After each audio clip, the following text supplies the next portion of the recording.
Gusto ko lang i-share sa inyo ang aking little house na malapit na talaga matapos. Ayan. Sa labas yan. Tapos yung gate.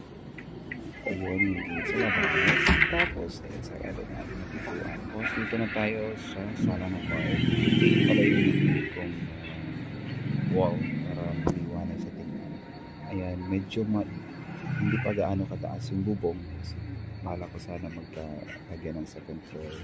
Hindi pa rin tapos yung dyan ng parking side. Ano kasi yan dyan, tindahan. Tapos may pintuan din dyan na side, table, panglutuan. Wala pa tayo gahadong gamit. And then meron din tayo ditong CR na side. Diba? May ano na rin yan. Wala pa rin tiles. Pero yung ano namin yung floor, wala pa rin tiles. Baka soon, sana soon. Magka-tiles tayo. Ayun kwarto ko. Diba? Table, pang dining area. Table. And then, kusina.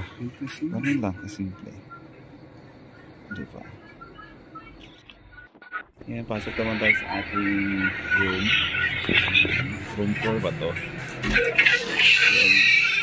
Ayun, tama yan. Diba? Yung aking kama. Ano talaga yung aking concept? Black, white, and gray.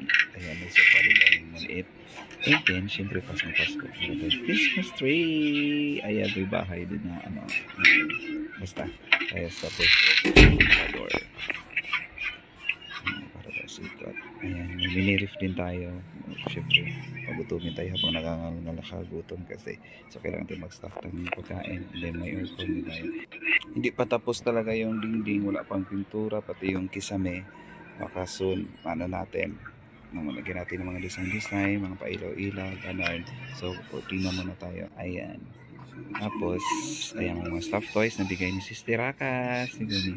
And then, CR. Ayan, may tiles na rin yung CR. Ayan. Tapos may balding madumi.